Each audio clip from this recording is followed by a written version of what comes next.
Salve peixeiros, como então? Sejam bem-vindos a mais um vídeo do canal SFC Raiz, agradecendo como sempre de coração ao número de inscritos na página, mas se estiver vendo pela primeira vez, desta força também, seja mais um membro para ajudar a desenvolver conteúdos deste espaço mais que 100% santista.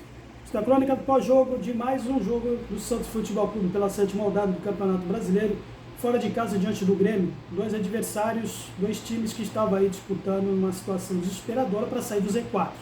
Infelizmente o Santos acumulou mais uma derrota, perdendo pelo placar de 1-0.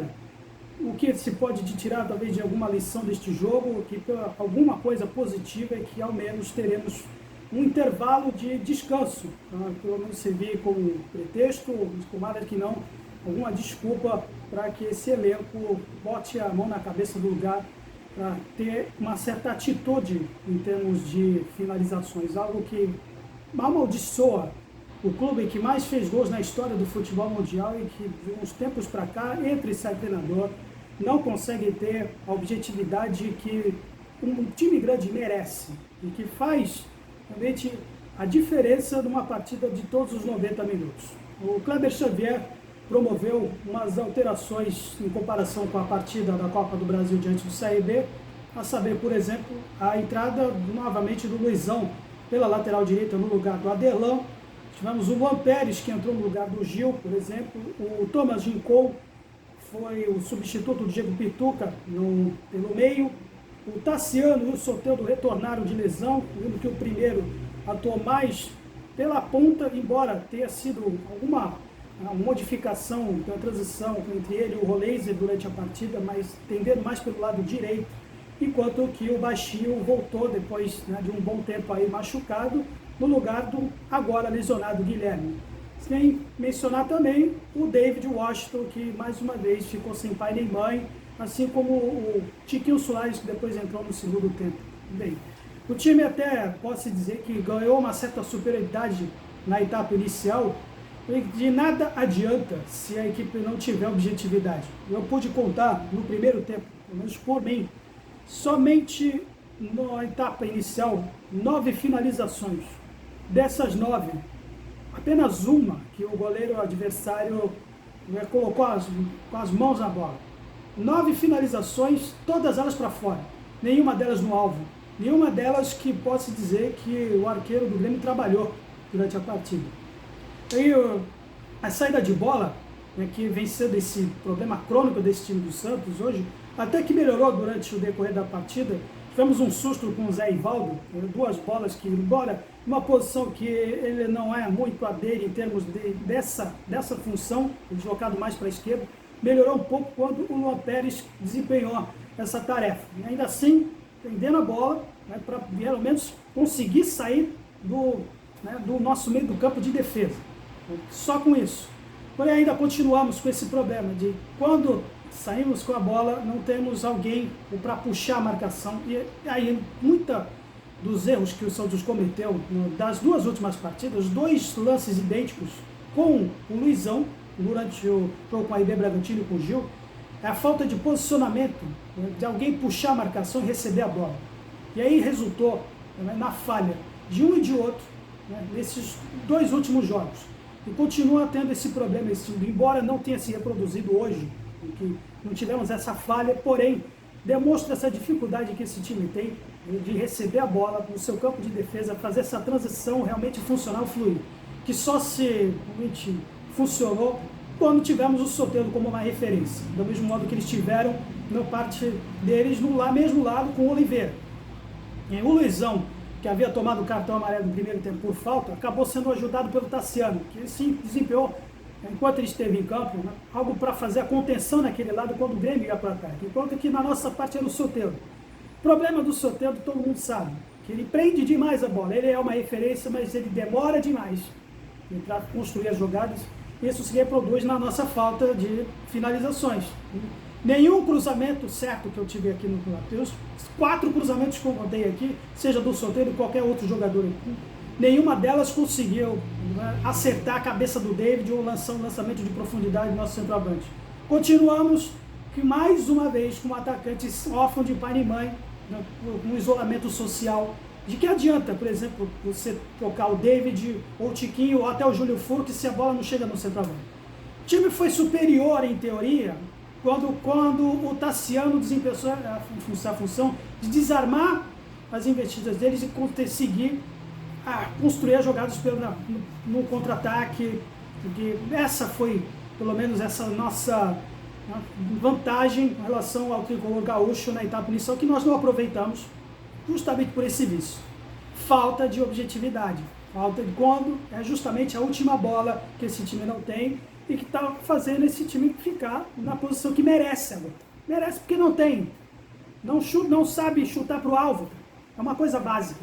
É algo que o Kleber Xavier acho que vai precisar mudar a mentalidade desse time na última bola. Tem uma semana para isso. Porque se continuar desse jeito, nós vamos sofrer uma tragédia ainda pior do que aconteceu em 2023 por causa da referência que nós temos, que é o Neymar.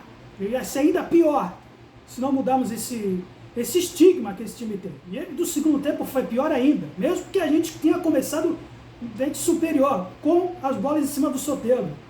Talvez um teórico pênalti que o juiz não deu, o VAR interpretou que não foi, mas mesmo a circunstância, a bola não chegou no David.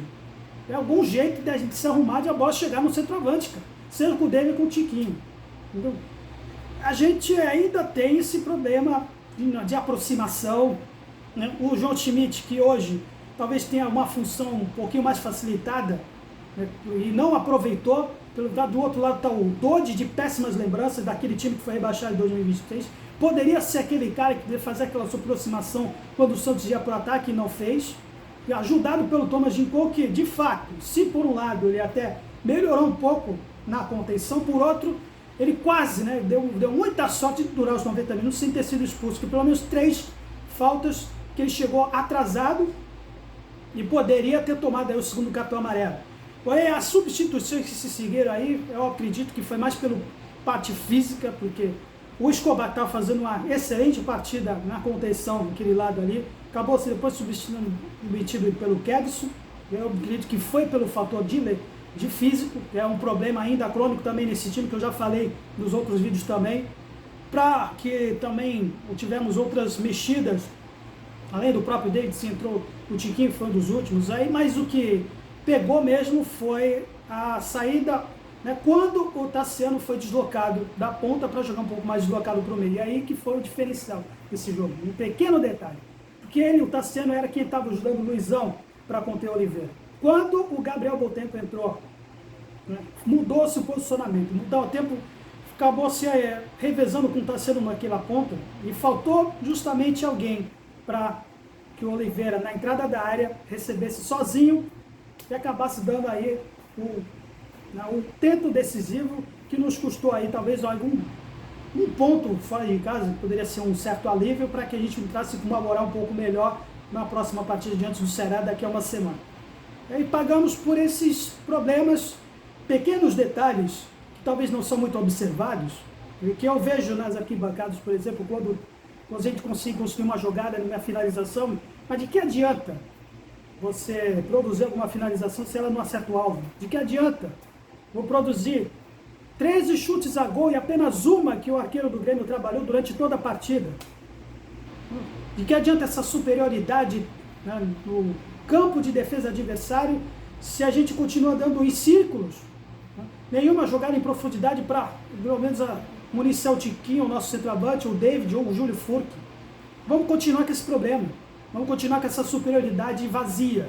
Enquanto isso, a gente afunda cada vez mais. Seja com o David, com o Tiquinho, com o Gabriel Beltempo na ponta. Depois entrou o Sherman no lugar do Luizão, que eu acho que até poderia ter entrado um pouco mais cedo. Também acho que o Matheus Xavier demorou um pouco.